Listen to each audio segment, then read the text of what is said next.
As South Korea gears up to introduce the world's first AI-powered, tablet-based digital textbooks in 2025. Concerns about privacy violations and students becoming overly dependent on digital devices continue to spark debate. Digital textbooks are not just about introducing devices into the classroom, they are about transforming the learning environment and fostering change. We all recognize the need to shift from traditional, memorization-focused classrooms to spaces where students can actively engage and take control of their learning. The year 2025 will be crucial for this transformation, and AI textbooks will be key in helping teachers revolutionize their lessons. The shift will begin in 2025, with 3rd and 4th grade students, as well as 7th graders, being the first to experience the new system.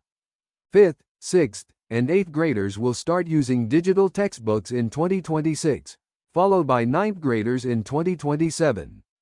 To ease the transition, both print and digital textbooks will be used concurrently until 2028, helping to minimize confusion for both educators and students. Parents' worries about digital overload have fueled resistance to Korea's planned shift to AI textbooks. In May, parents submitted a petition on the National Assembly's online platform, opposing the overexposure to digital devices and urging that the new system be reconsidered.